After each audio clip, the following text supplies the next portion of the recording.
დილამშვიდობისა. ეს საქართველოს პირველი არხია, თქვენ უყურებთ გადაცემას პირადი ექიმი მარი მალაზონია შესტურენაზე თარგმანით. თქვენ ალბათ ფიქრობთ, რატომ არის საჭირო ყოველ დღე ერთი და იგივე ფრაზით გადაცემის დაწყება. თუმცა მე სიმართლე გითხრათ, ეს კითხვები უკვე დიდი ხანია აღარ მაქვს და ამიტომ ისე ვუბრუნდები სიტყვას, რომელიც ადამიანს უკავშირდება. რატომ აღარ მაქვს ეს კითხვები? იმიტომ რომ ზუსტად ვიცი, რატომ არსებობს ეს გადაცემა. ზუსტად ვიცი, რატომ მოვდივარ ყოველდღე თქვენს ოჯახებში სტუმრად და ზუსტად ვიცი, რატომ საუბრობ ყოველდღე ადამიანზე. იმიტომ რომ ადამიანი არის ყველაზე დიდი ღირებულება და ყველაზე მნიშვნელოვანი ფასეულობა ნებისმიერ საზოგადოებაში. როდესაც ჩვენ ადამიანზე ვსაუბრობთ, ბოლომდე გვაქვს გაცნობიერებული, რომ ჯანმრთელობაც, დღეგრძელობაც, ცხოვრების ხარისხიც ეს არის სასაუბრო თემები, რომელიც კიდევ ერთხელ ხაზს უსვამს სწორედ ადამიანის ფასეულობას. კვებაზე საუბარი არის ჩვენი გადაცემის ყოველდღიური ნაწილი, თუნდაც იმიტომ, რომ ეს ადამიანის სიცოცხლეს ემსახურება. და თუ ჩვენ კვებით შუქნიშანზე ვსაუბრობთ, ჩვენ ვსაუბრობთ რეალურად იმ ორიენტირზე, რომელსაც შეუძლია თუნდაც სამფერი სიმბოლოთი მრავალფეროვნებასთან მიგვიყვანოს საკვები პროდუქტებისა, ცოდნისა, ინფორმაციისა და ინსტრუმენტებისა, რომელიც ისევ ადამიანის სასიკეთოდ უნდა გამოვიყენოთ. ამას ემსახურება ის ახალი რუბრიკაც, რომელიც ჩვენს გადაცემაში მიმდინარე სეზონზე გაჩნდა და რომელსაც ლუკა ფანქველაშვილი გიზიარებთ ხოლმე კონკრეტული ისტორიების მეშვეობით. მოდით დღეს კიდევ ერთი ისტორია ვნახოთ ამ ციკლიდან.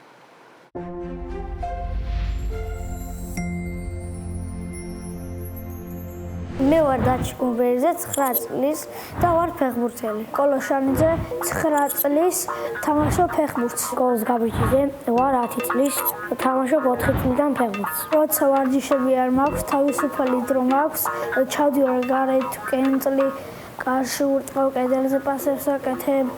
თითქმის ყოველდღე ვარჯიშობ.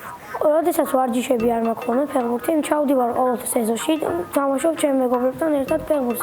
რაც ფეხბურთზე შევედი, გარიან სასმელებს არ ვშვავ და წყალს ვშვავ. მე ხილებიდან ყველაზე მეტად მიყვარს საზამთროდან ეს. მიყვარს ვაშლი, მარწყვი, ბანანი, ბოსტნეული, ბულგარული მიყვარს, სტაფილოც მიყვარს, კიტრის და პამიდორიც. ყველაზე მეტად მიყვარს კიტრი, სტაფილო, ბროკოლი და ესა ჭარხალი. ვიცი რომ არა ჯანსაღია შევულო, მაგრამ ხანდახან მჭა. მიყვარს ბურგერი, მაგრამ არ მინდა რომ მივიღო ხოლმე ხშირად, რადგან არა ჯანსაღია და ძალიან ცუდია ორგანიზმისთვის და მით უმეტეს ფეხბურთელისთვის ან სპორტსმენისთვის. წიწიბურა არ მიყვარს, მაგრამ მე მაინტერესებს და ყველაზე მეტად ბრინჯდაფილი მიყვარს.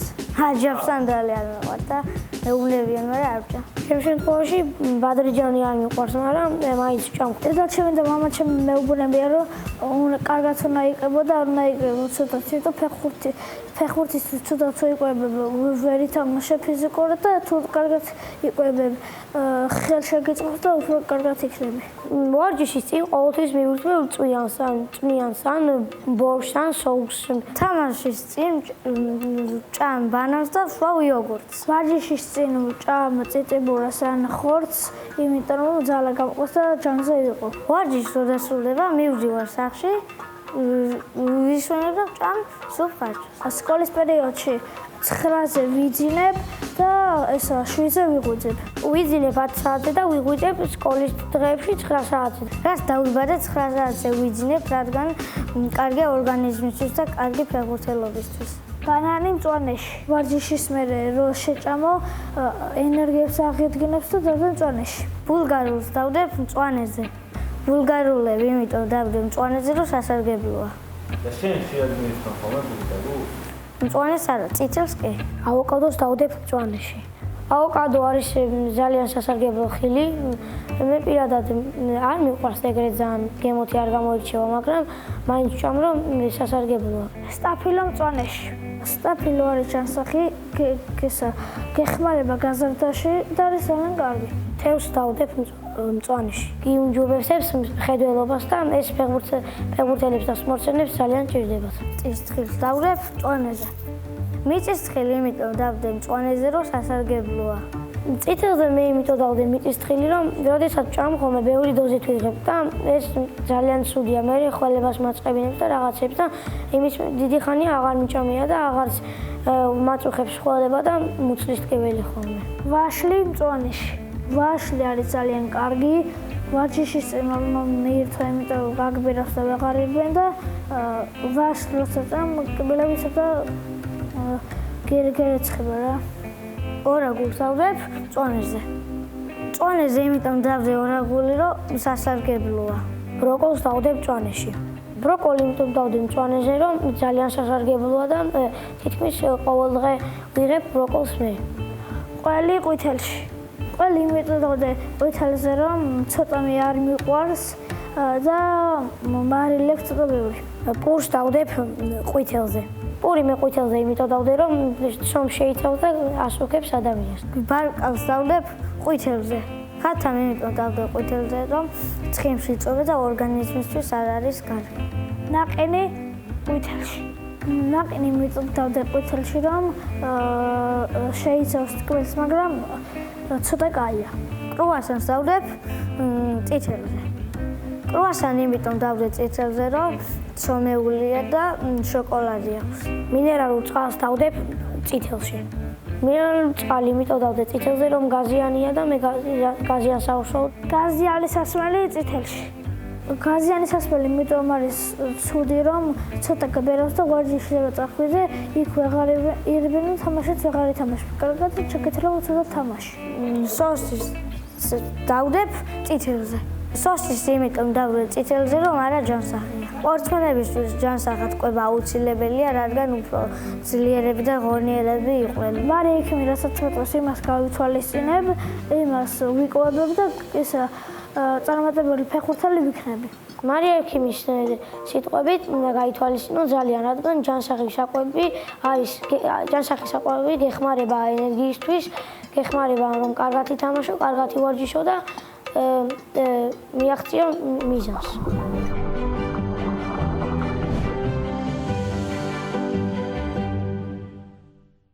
აუცილებლად უნდა მივმართო საგანგებოდ დაჩის ნიკოლოს და ნიკოლოს. მე მათ პირადად არ ვიცნობ და სიმართლე გითხრათ ამ ისტორიით გავიცან. ისტორიით, სადაც მე ვფიქრობ ძალიან ბევრი რამ უნდა ვისწავლოთ უფროსებმა. უპირველეს ყოვლისა უნდა ვისწავლოთ ის, როგორია მათი დამოკიდებულება საკუთარი ცხოვრების მიმართ. და თუ აი ამას გავიაზრებთ გრძელვადიან პერსპექტივაში, იქ სადაც ამ არაჩვეულებრივ ვაჟკაცებს საკუთარი თავი წარმატებულ ფეხბურთელებად და სპორტსმენებად წარმოუდგენიათ, მაშინ სრულიად გასაგები იქნება, რატომ აქვთ ასეთი დამოკიდებულება. უფროსებისათვის კიდევ ერთხელ მინდა ვთქვა, მოდით დავაკვირდეთ, რას ამბობენ ჩვენი შვილები. ჩვენ შვილებს გაცნობიერებული აქვთ, რა უნდათ საბოლოო ჯამში მიიღონ ცხოვრებაში. სად უნდათ მივიდნენ იმ გრძელი გზის გავლის მერე, რომელიც მაგალითად ფეხბურთელობას უკავშირდება. და რამდენად ძვირფასია ეს მიზანი მათთვის, რომ დაჩიც, ნიკოლოზიც და ნიკოლოზიც სწორედ ამ ამოცანის შესაბამისად უყურებენ თავიანთ დღევანდელობას. მათზეა დამოკიდებული ერთი მხრივ არჩევანი, ეს ძალიან კარგად ესმის და ამ არჩევანს გაცნობიერებულად აკეთებენ. და ამავე დროს ისიც ძალიან კარგად აქვთ გააზრებული, რომ მათი ცხოვრების წესი დღეს თქვენ წარმოიდგინეთ, ძილის რეჟიმიც კი ბევრად განსაზღვრავს იმას, როგორი შედეგები ექნებათ მათ როგორც სპორტსმენებს. მნიშვნელოვანია მათი დამოკიდებულება პროდუქტების მიმართ. მაშინაც კი, როდესაც აქვთ ცდუნება ესა თუ ის პროდუქტი მიირთვან, მე შეგნებულად გამოვტოვებ ამ პროდუქტების სახელწოდებას, არ ავიწყდებათ რა არის სასარგებლო, რა არის ნაკლებად სასარგებლო და სად უნდა დაიცვან ზომიერება. აგრეთვე ძალიან სწორად აკეთებენ არჩევანს და ჩამონათვალს მიაქციეთ ყურადღება. ისინი ირჩევენ წყალს, ტკბილი გაზიანი სასმელების ნაცვლად, ისინი ირჩევენ ბოსტნეულს, ისინი ირჩევენ ხილს. თუმცა აქვთ გარკვეული სტერეოტიპული წარმოდგენები და ზუსტად ვიცი, რომ ამასაც შეიცვლიან. მაგალითად, რომ ქათმის ხორცი ცხიმს იწოვს, რომ მაგალითად პური ცომია, ცომი კი ასუქებს, რომ მაგალითად მინერალური წყალი გაზიანია და ამიტომ არ არის სასარგებლო. აქ ვფიქრობ, მათ ცოდნა დაეხმარებათ, რომ უკვე ჩამოყალიბებული ეს წარმოდგენები შეცვალონ.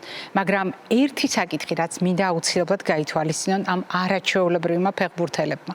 როდესაც კვებას გეგმავთ ვარჯიშის წინ და ვარჯიშის მერე, არ დაგავიწყდეთ ამ კვებაში გაითვალისწინოთ ინტერვალი, რა დაშორებაა კვებასა და ფიზიკურ აქტივობას შორის და საკვები პროდუქტები, რომელსაც გამოიყენებთ.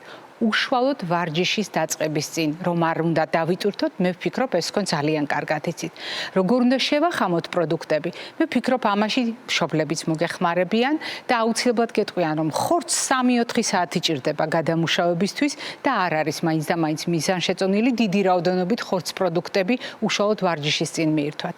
მაშინ, როდესაც მაგალითად არჩევანი იოგურტისა და ბანანის შეხამებასთან დაკავშირებით სიმართლე გითხრათ ძალიან მომწონს და მთავარი როდესაც თქვენ მიზნებზე საუბრობთ, არასოდეს დაანებდეთ რეალობას და არასოდეს დაგავიწყდეთ თქვენი დიდი მიზნები. მე დარწმუნებული ვარ, თითოეული ჩვენგანი, ვინც ახლა დღეს ამ სიუჟეტს უყურებთ და სულ მალე თქვენი გულშემატკივრები აღმოჩნდებით სტადიონებზე. მოკლედ, ეს იყო ახალგაზრდა კაცების დამოკიდებულება და მე ძალიან მიხარია, რომ მათ ასეთი სწორი და საღი დამოკიდებულება აქვს კვების მიმართ, თუმცა მე დღევანდელ გადაცემას ისევ კაცების თემით გავაგრძელებ და რამდენიმე წამში ძალიან საინტერესო გამოკითხვას გაგიზიარებთ.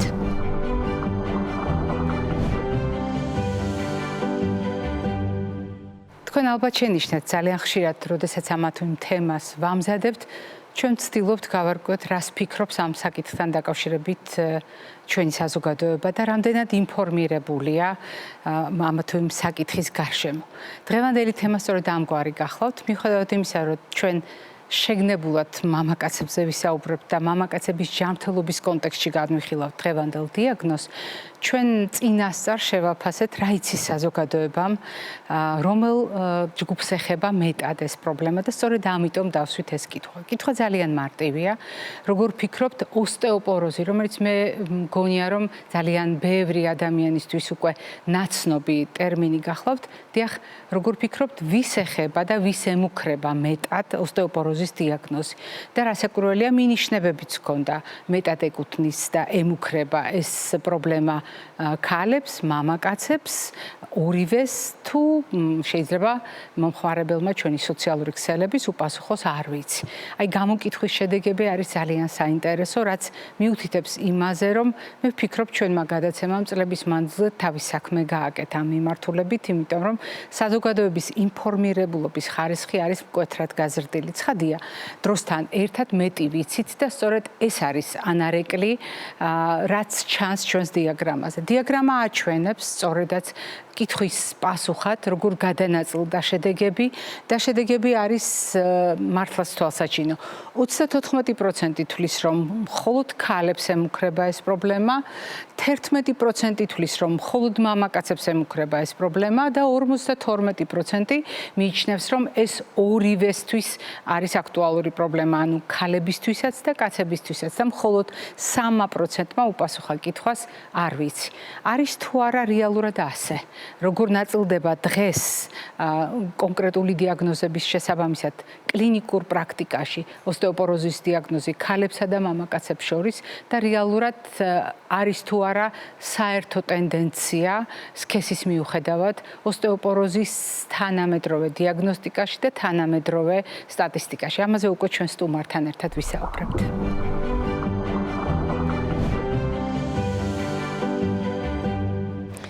თემა, რომელზედაც დღეს ჩვენ ვსაუბრობთ, როგორც შევთანხმდით, საზოგადოებისათვის უკვე კარგად ნაცნობი დიაგნოზია, თუმცა რატომღაც მაინც საზოგადოებაში ერთ კონკრეტულ სქესთან ასოცირებული.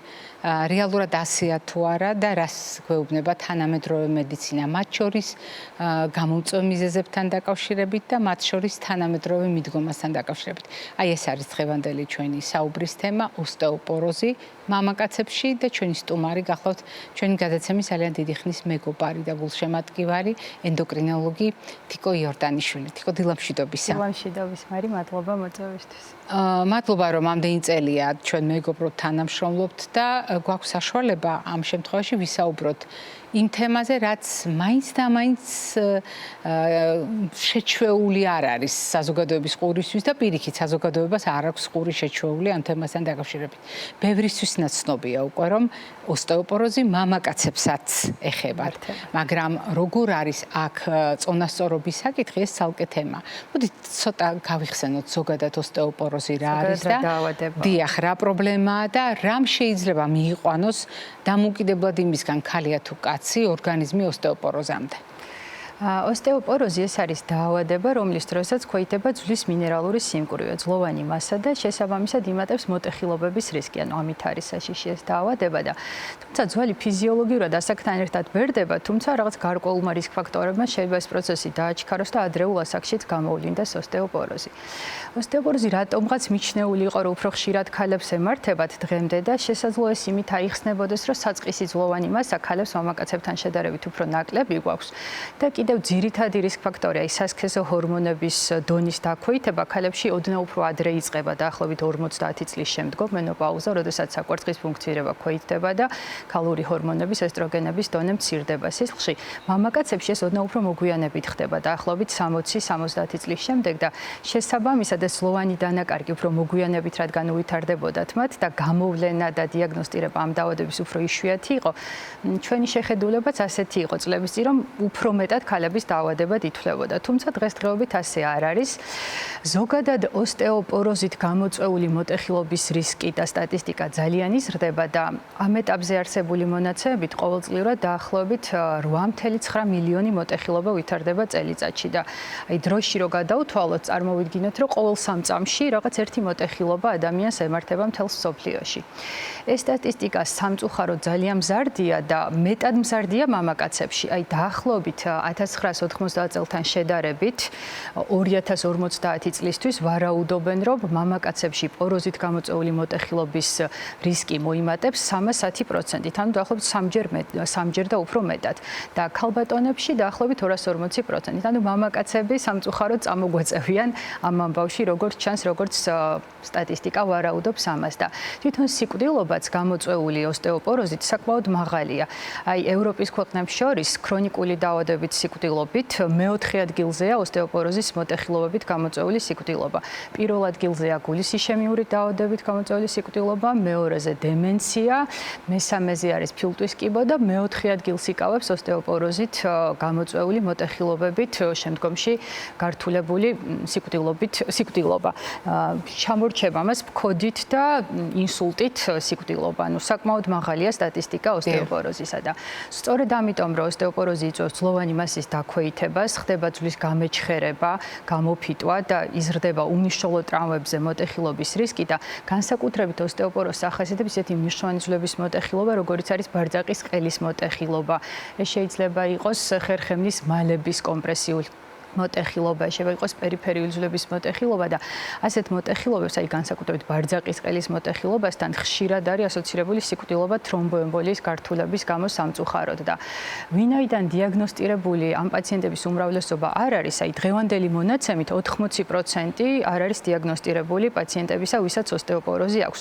შესაბამისად არანამკურნალებია და ანუ არასწორად მართვისა და მიუხედავობის პირობებში სამწუხაროდ იზრდება ეს სტატისტიკა მოტეხილობების და ალბათ უნდა იყოს მიმართული ზუსტად გამოვლენისკენ, ინფორმირებულობისკენ პაციენტებისა, რომ უფრო მეტად მომართონ კლინიკებს, განსაკუთრებით 60 წლის ზემოთ ქალბატონებმა და 70 წლის ზემოთ მამაკაცებმა. ეს თუ სხვა არაფერი რისკ ფაქტორი არ არსებობს, იმ შემთხვევაში სკრინინგ უკვლევად ითვლება პრაქტიკულად მთელ მსოფლიოში. თუმცა შეიძლება იყოს რიგი რისკ ფაქტორები, რამაც კიდევ უფრო მეტად უნდა აგვაშფოთოს და ყურადღება მიგვაქცევინოს, რომ ხომ არ აქვს ჩვენს ძლოვან მასას რისკი იმისა, რომ მიფიტება და გაზრდილია მოტეხილობების შესაძლებლობა. აი აქ ჩაგერთობით სწორედ რისკი ახსენეთ თქვენ და ჩვენ უნდა გავითვალისწინოთ, რომ ასაკი ცვლის ჩვენს სხეულს და ეს ცვლილებები შეიძლება იყოს ფიზიოლოგიური და შეიძლება იყოს პათოლოგიური.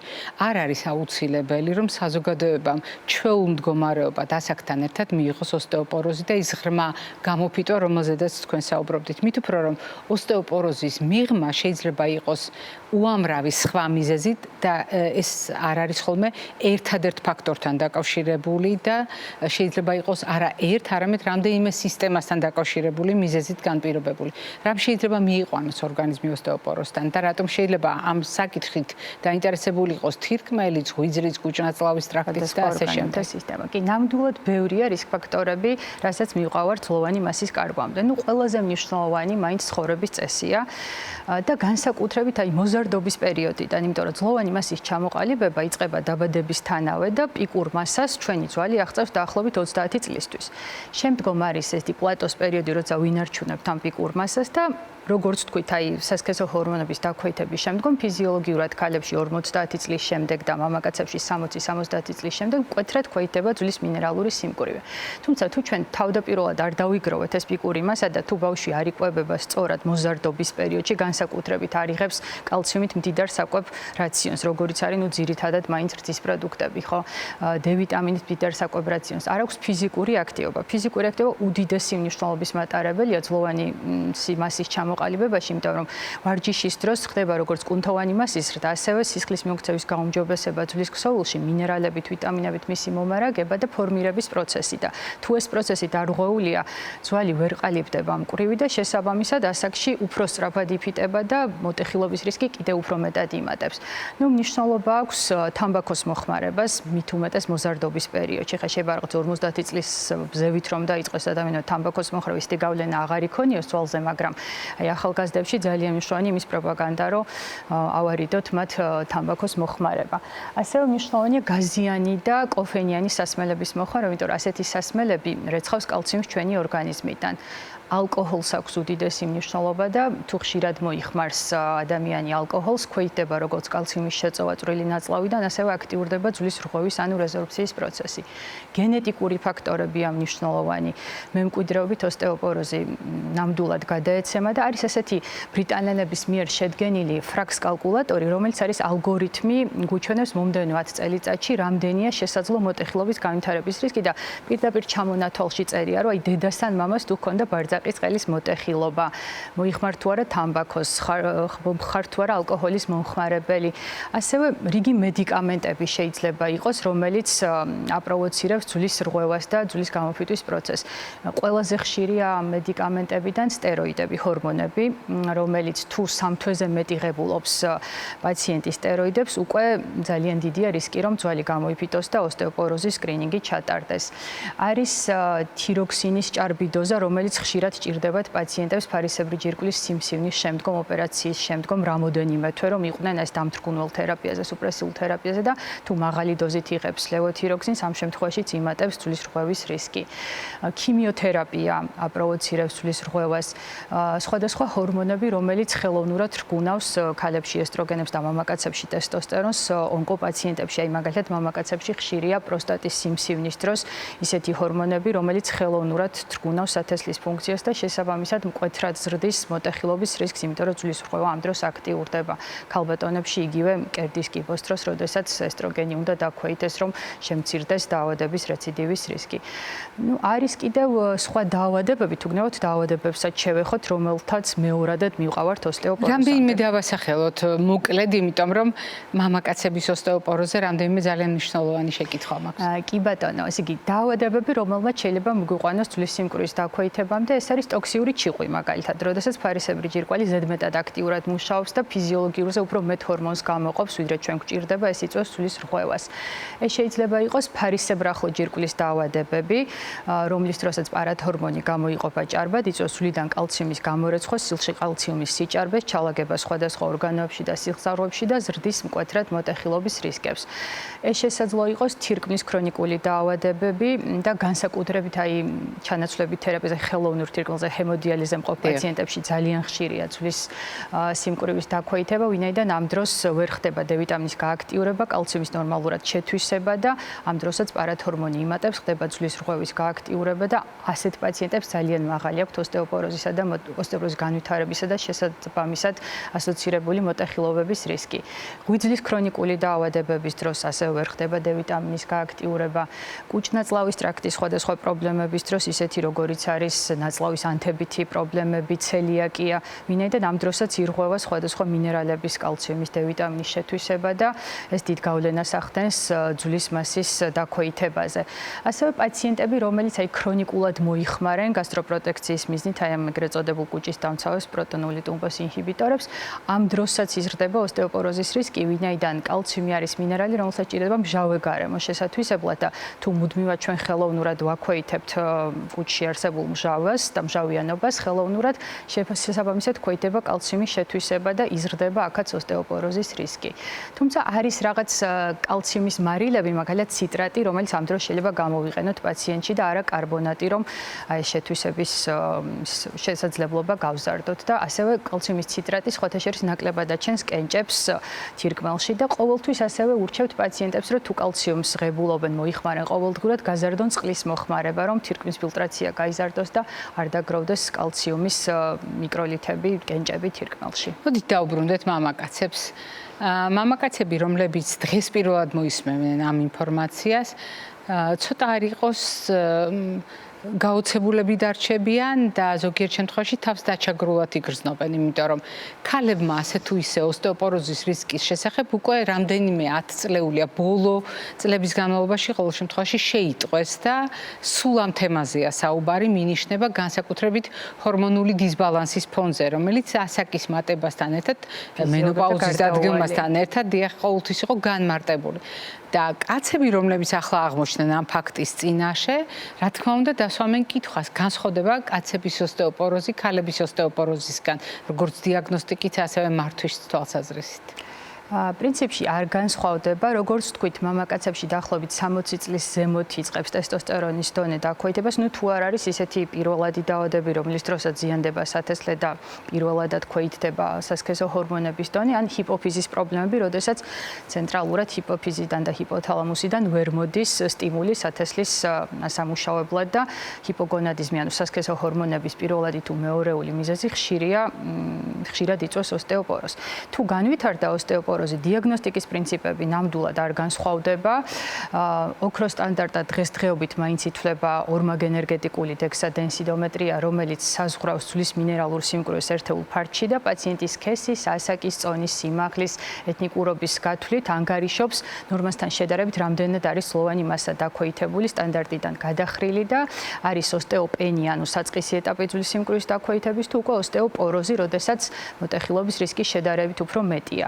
ასევე ლაბორატორიული კვლევებიც არ განსხვავდება, ყოველთვის ვაფასებთ სისხლში კალციუმის დონეს, დ-ვიტამინის დონეს, მნიშვნელოვანია რომ თირკმლის ფუნქცია განისაზღვროს, ღვიძლის ფუნქცია განისაზღვროს, არ გამოგვეპაროს მეორადი დაავადებები, რამაც შეიძლება გამოიწვიოს ოსტეოპოროზი, ფარისებრის ფუნქცია შეფასდეს, იქ რაღაც ხომ არ არის კუჭნაწლავის პრობლემები, ყოველთვის ვეკითხებით პაციენტებს ხომ არ იღებენ რაიმე მედიკამენტებს, რამაც შეიძლება გამოიწვიოს სლოვანი მასის კარგვა და პრინციპში მკურნალობის პრინციპიც არ განსხვავდება. ზოგადი რეკომენდაციებიც რომ გაზარდონ ფიზიკური აქტივობა, რომლის დროსაც იზრდება როგორც კუნთოვანი მასა, ასევე ძლოვანი მასა, მაქსიმალურად მოიხმარონ დღის მანძილზე კალციუმის შემცველი პროდუქტები, თუ არის შესაძლებელი მზის სწორი ინსოლაცია დ-ვიტამინის გამომუშავებისთვის, ასევე შეზღუდონ ალკოჰოლის მოხმარება, გაზიანი და კოფეინიანი სასმელების მოხმარება, შეზღუდონ ალკოჰოლი, რაც ნამდვილად მნიშვნელოვანი რისკ ფაქტორია მამაკაცებში ოსტეოპოროზის განვითარებისათვის და მკურნალობა, ძირითადად არის ანტირეზორბციული პრეპარატები, რომელიც ინიშნება კალციუმთან და დ-ვიტამინთან ერთად კომბინაციაში და ეს პრეპარატები თრგუნავს ძვლის რეზორბციას, ანუ ძვლის რღვევის პროცესს ბლოკავს და აქტიურებს ფორმირებას და ძლოვანი მასა არა თუ ჩერდება დანაკარგი, არამედ ყოველწლიურად კონტროლზე ნახავენ, რომ ეს ძლოვანი მასა იმატებს, თუ ამ რეკომენდაციებს სწორად დაიცავენ და მკურნალობას მიჰყვებიან. ასე რომ მიუხედავ იმისა, თუ შევაშინეთ ცოტა მამაკაცები, იმედს არ უკარგავთ, რომ მივხედავთ ამ პრობლემას, უმკურნალებთ და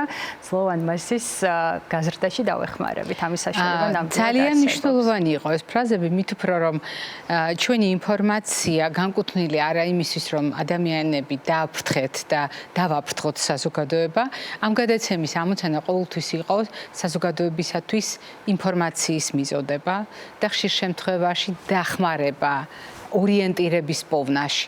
მით უფრო რომ ჩვენი გადაცემის მაყურებლისათვის ძალიან მნიშვნელოვანია ლოგიკური კავშირების გამოყენება.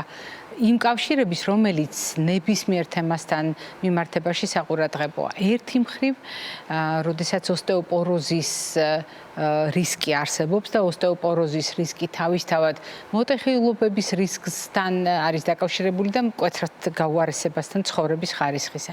რაზედაც თქვენ საუბრობთ მეორე მხრივ, თქვენ ასევე საუბრობთ და ჩვენ ყოველდღე გადაცემაში საუბრობთ, რამდენად მნიშვნელოვანია ჯანსაღი ცხოვრების წესი და მათ შორის ფიზიკური აქტივობის დაცვა. აქ იბადება ლოგიკური კითხვა. შეიძლება მამაკაცები, რომლებიც გვისმენენ და არა მარტო მამაკაცები, ყველა ის ადამიანი, ვისაც ოსტეოპოროზი ეხება. აი აქ ცოტა არ იყოს გაუჭირდებათ შეიძლება ოქროს შუალედის მოძებნა, იმიტომ რომ ერთი მხრივ ოსტეოპოროზის რისკი და მით უფრო თუ დიაგნოზი აქვს აშინებს, აფრთხობს, იმიტომ რომ იცის არსებობს რისკი იმისა, რომ ოსტეოპოროზის ფონზე განვითარდეს მოტეხილობა. მეორე მხრივ საჭიროება ფიზიკური აქტივობის. აი აქ სად არის ოქროს შუალედი და როგორი ტიპის ფიზიკური აქტივობა არის რეკომენდებული ყველა იმ ადამიანისთვის, ვისაც ოსტეოპოროზის დიაგნოზი უკვე დადგენილი აქვს. მარი, თქვენ ახსენეთ ცხოვრების ხარისხის გაუარესება და ნამდვილად დაგეთანხმებით, მე ჩვენი მიზანი არ არის ნამდვილად შევაშინოთ, მაგრამ ამ რისკებს თვალი უნდა გაუსწოროთ, იმიტომ რომ თუ განვითარდა ისეთი მოტეხილობა, როგორიც არის ხერხემლის მალის კომპრესიული მოტეხილობა ან ბარძაყის ყელის მოტეხილობა, ელემენტარულად რამოდენიმე თვე დამოუკიდებლად ვეღარ არიან ესეთი პაციენტები და მომლილს საჭიროებენ, ხო? ნუ წყდებიან სოციუმს, წყდებიან სამუშაო გარემოს, ასე რომ ეს ძალიან დიდი ტრავმაა მათთვის. ასევე ხდება მერე სიმაღლის კლება, ფორმირების შეცვლა, ხერხემლის დეფორმირება, ესე ეგრეთ წოდებული კუზის გაჩენა, ტკივილების, ძვალსახსროვანი სისტემის და ეს რომ ავირიდოთ, ზუსტად ეს არის ჩვენი მიზანი და ფიზიკური აქტივობა, ნებისმიერი ფიზიკური აქტივობა მნიშვნელოვანია, თუნდაც ფეხით სიარული 1 საათი ყოველდღიურად თუ სხვა არ შეგვიძლია, ხო? ნუ გადასარევია ცურვა, მნიშვნელოვანია აი რაღაც ესეთი წონით ვარჯიშები, იმიტომ რომ ამ დროს იზრდება კუნთოვანი მასა და შესაბამისად სისხლის მიოქცევა უმჯობესდება ძვალში და ძვლის ფორმირების პროცესი აქტიურდება. მჯდომიარე ცხოვრების წესი ძალიან ურტყამს ძვალსახსროვან სისტემას და რა ვიცი, რაც შეგვიძლია, მოკლედ, ნებისმიერი ფიზიკური აქტივობა სულ არაფერ სჯობია მინიმალური. თუმცა თუ ეს იქნება ყოველდღიური ფეხით სიარული ან ვარჯიში კვირაში 3-ჯერ 1 საათი, ეს იქნებოდა რეკომენდებული ნამდვილად და ნუ ყვებით. დიახ, და ერთი კითხვაც თქვენ ახსენეთ, როდესაც საუბრობდით რისკებზე და რისკ ფაქტორებზე, დაასახელეთ მედიკამენტები, როგორც შესაძლო რისკ ფაქტორი და დაასახელეთ ის ჯგუფის მედიკამენტებისა, რომელიც შეიძლება განვიხილოთ როგორც მთავარი მაპროვოცირებელი ამ პროცესის, როდესაც კორტიკოსტეროიდებზე ვსაუბრობთ, საჩუქრად განვითარებული ოსტეოპოროზი და გამოფიტული ძვალი. ასაკის მატებასთან ერთად ოსტეოპოროზის რისკი იზრდება. ეს არის ზოგადი კანონზომიერება. ამავე დროს არის ზოგადი კანონზომიერება ასაკთან ერთად ადამიანებს ბევრი სამედიცინო პრობლემა ერთდროულად უფრო ხშირად აქვთ ვიდრე ახალგაზრდა ასაკში, რაც იწვევს ბევრი წამლის ერთდროულად მოხმარების საჭიროებას. ანუ პოლიფარმაციას რომ ვეძახით ჩვენ. არის თუ არა ასეთ დროს გასათვალისწინებელი, ვთქვათ, ოსტეოპოროზის მკურნალობა და სხვა დაავადებების მკურნალობა. ამას რა თქმა უნდა, ექიმი ითვალისწინებს, მაგრამ თავად პაციენტისათვის ეს არის თუ არა გასათვალისწინებელი, როდესაც ოსტეოპოროზი სხვა პრობლემებთან ერთდროულად აქვს და ამას ერთდროულად უნდა მკურნალოს. აი არიან ინფორმირებული პაციენტები, ეს ქრონიკული დაავადებით, მაგალითად რევმატოიდული ართრიტის დროს რევმატოლოგების მიერ ყოველთვის არიან ინფორმირებული, რომ ერთ დაავადებას რომ მკურნალობს სტეროიდით, იმას კი ვშველით და ვიწევთ იქ იმუნოსუპრესიას, თუმცა ვაპროვოცირებთ ძვლის გამოფიტვას და ყოველთვის მიმართულად ეუბნებიან, რომ გამორიცხონ ძვლოვანი მასის კარგვა და ოსტეოპოროზთან ასოცირებული პრობლემები. ასევე ქიმიოთერაპიის დროს ჩვენი ონკოლოგები ნამდვილად ყველას უწევენ რეკომენდაციას გამორიცხონ ეს დაავადება და თუ დადასტურდა უმკურნალონ. კუშინგის დაავადება არის ერთ-ერთი, რომელიც ასევე იწვევს, ეს არის თირკმელზე და ჯირკვალი, როდესაც ხელოვნურად ჭარბად გამოყოფს კორტიზოლს და ესეც სტეროიდია, როგორც მოგეხსენებათ, ესეც იწვევს სulis სიმკვრივის დაქვეითებას.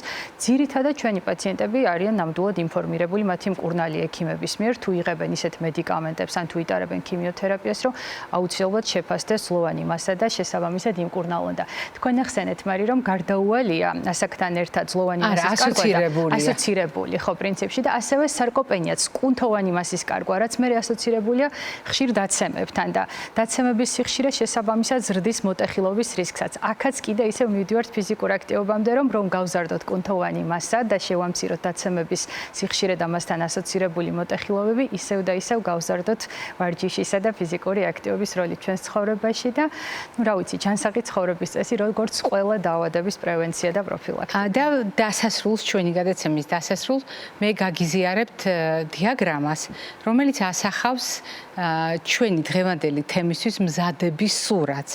ჩვენ მემზადებოდით და შევაფასეთ, რას ფიქრობს და რამდენად ინფორმირებულია ჩვენი მაყურებელი და საზოგადოება. სოციალურ ქსელში ჩატარებული გამოკითხვის შედეგად, როგორ ფიქრობთ, ვის ემუქრება ოსტეოპოროზი? ქალებს 34%-მა ასე უპასუხა, კაცებს 11%-მა, 52%-მა, ან ნახევარზე მეტი თვლის, რომ ორივეს ემუქრება ეს საკითხი და მხოლოდ 3%-მა უპასუხა, არ ვიცი, როგორ ფიქრობთ, ეს ასახავს რეალურ სურათს? მე მგონი ასახავს და ძალიან სასიამოვნო, რომ ჩვენი მაყურებელი ინფორმირებული როგორც დაავადების შესახებ, ასევე ამ დაავადების გამოვლენის შესახებ ორივე სქესში და ძალიან სასიამოვნო ეს ამბავი. ძალიან დიდი მადლობა დღევანდელი სტუმრობისთვის. მადლობა, რომ მამაკაცების ოსტეოპოროზთან დაკავშირებით ძალიან მნიშვნელოვანი რეკომენდაციები გაუზიარეთ საზოგადოებას, მით უფრო რომ ეს არის მზარდი ტენდენცია, როგორც თქვენ სტატისტიკა მოიყვანეთ და მე ვფიქრობ, კაცები თუ ამას გაითვალისწინებენ, არ იქნება ნამდვილად ურიგო, მით უფრო ჯანსაღი ცხოვრების წესის რეკომენდაციას რამდენჯერმე დაუბრუნდით და მე ვფიქრობ, ამასაც გაითვალისწინებენ. მაყურებელს შევახსენებ, დღევანდელი ჩვენი გადაცემის სტუმარი გახლდათ ენდოკრინოლოგი ქალბატონი თიკა იორდანიშვილი და მე არ გემშვიდობებით, რასაკვირველია, წინ კვებით შუქნიშანი გველოდება.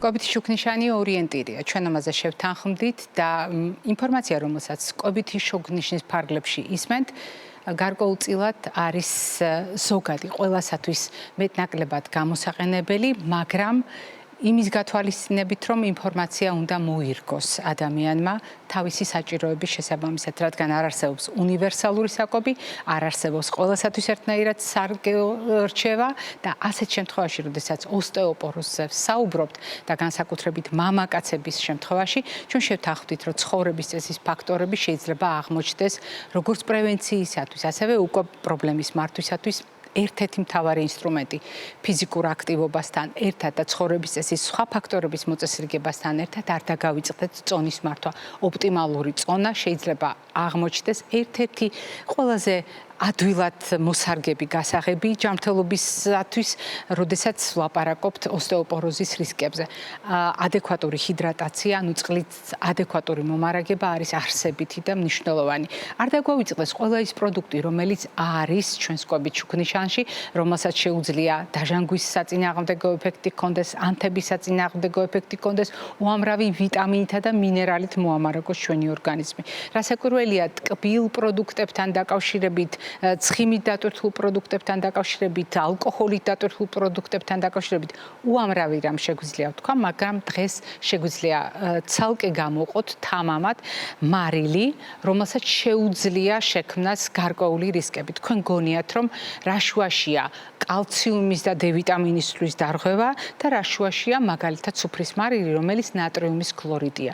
ნატრიუმის ქლორიდი შეიძლება იმდენად არა, რომელიც ყოველდღიური მოხმარებისთვის ჩვენ შევთანხმდით, რომ საშუალოდ 5-6 გრამი, ანუ ერთი ჩაის კოვზის ოდენობით ჯამურად, გაფანტულად, როგორც დამატებული სახით, ასევე საკვებ პროდუქტებში შეიძლება იყოს მისაღები რაოდენობა პრაქტიკულად ჯანმრთელი ადამიანებისთვის.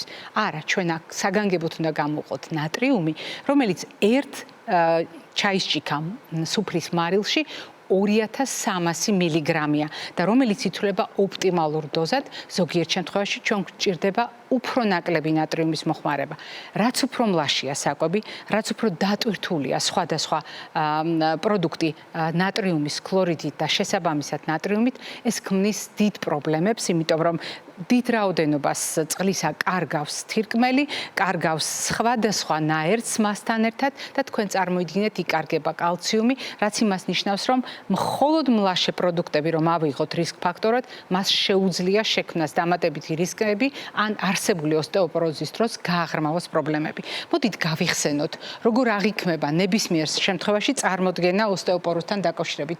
რა თქმა უნდა, ტრადიციული მიდგომა ეს არის კალციუმისა და D ვიტამინის შესახებ ცოდნა. მე ვფიქრობ, ეს თითოეულმა თქვენგანმა კარგად იცით, თუ საუბარია ოსტეოპოროზზე, მაშინ რას უნდა მივაქციოთ ყურადღება? კალციუმის შემცველ პროდუქტებს და D ვიტამინის შემცველ პროდუქტებს. ეს არის აუცილებელი წინაპირობა. მაგრამ მოდით ცოტა სხვაგვარად შევხედოთ საკითხს და გავიხსენოთ, რომ მარტო კალციუმი და D ვიტამინი კი არა, სულ ცოტა 5 ჯგუფის, 5 ფერის პროდუქტები დაბალანსებული კვების პირობებში უნდა მოვიხმაროთ იმისთვის, რომ კალციუმის, D ვიტამინის და მრავალი სხვა საკვები ნივთიერებას ადეკვატურად მივიღოთ და ამ შემთხვევაში საგანგებოდ უნდა გამოვყოთ ყველაფერი ის, რაც ძალიან სჭირდება ძვალს. ძვალს სჭირდება აუცილებლად ცილის ადეკვატური მოხმარება. რომ არა ცილა არანაირი სამშენებლო პროცესი ჩვენ ორგანიზმში არ წარიმართება, არც ფერმენტები, არც ჰორმონები და ასე შემდეგ. და აი ამ მშენებლობისას ცილის როლთან ერთად არ უნდა დაგვავიწყდეს სხვა ჯგუფის პროდუქტები, რომელთა შორის უნდა ვთქვათ ბოსტნეულის შესახებ, ხილის შესახებ აუცილებლად უნდა გამოვყოთ ეს პროდუქტები და გავითვალისწინოთ ამ პროდუქტებში გაფანტული სხვადასხვა ქიმიური ნაერთი. მაგალითად, რომელი ქიმიური ნაერთი? უპირველეს ყოვლისა უნდა გავიხსენოთ მაგალითად მინერალებიდან მაგნიუმი, რომელიც კალციუმთან თანაფარდობაში, წონასწორობაში უნდა იყოს გარკვეული თანაფარდობით ჩვენს ორგანიზმში, ისევე როგორც მნიშვნელოვანია კალიუმის როლი და აი ასეთ შემთხვევაში ერთი მხრივ ძვლის ჯანმრთელობა, მეორე მხრივ ნატრიუმის როლი, ვთქვათ, გავლენა კალციუმის დანაკარგზე და ნატრიუმისა და კალიუმის ბალანსი. ეს პროდუქტები გვაძლევს სწორედ ასეთი ბალანსის დაცვის საშუალებას.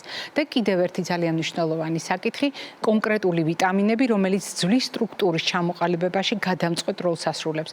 ეს არის არა უპირველეს ყოვლისა კალციუმი და D ვიტამინი, არამედ ჩამონათვალი უნდა დავიწყოთ C ვიტამინით, რომლის დამსახურებითაც ყალიბდება ის ხარიხები, რაც მერე ქმნის ძვლოვანი ჩონჩხის სტრუქტურას და არ უნდა დაგვავიწყდეს K ვიტამინის როლი, რომელსაც ასევე ძალიან მნიშვნელოვანი ადგილი უკავია ძვლის ფორმირებაში და ძვლის ჯანმრთელობის შენარჩუნებაში. და თუ K ვიტამინზე ვსაუბრობთ, არ უნდა დაგვავიწყდეს ნაწლავი, რომელიც გარკვეულწილად, რა თქმა უნდა, ახდენს გავლენას ყველა პროცესზე, მათ შორის კალციუმის შეწოვაზე, ახდენს გავლენას იმუნურ სისტემაზე და ზოგადად ორგანიზმში მიმდინარე სარეგულაციო პროცესებზე, მაგრამ არ უნდა დაგვავიწყდეს ის ფაქტორიც, რომ სწორედ ნაწლავებში ბაქტერიების დამსახურებით ზოგიერთი ავტორის მიხედვით საკმაოდ დიდი რაოდენობა, ზოგიერთი ავტორის მიხედვით საკმაოდ ზომიერი რაოდენობა, მაგრამ ფაქტი ის არის, რომ წარმოიქმნება K ვიტამინი. თუ ჩვენ K პირველ ვიტამინზე ვისაუბრებთ, ის არის საკვებ პროდუქტებში, რომელიც თქვენ უკვე ნახეთ სლაიდზე, ხოლო K2 ვიტამინის ნაწილი არის აგრეთვე მზასახით სხვადასხვა პროდუქტში და არის, რაც მთავარია, ჩვენი ნაწლავების დამსახურებით ჩვენი ორგანიზმის შიგნითაც წარმოქმნილი.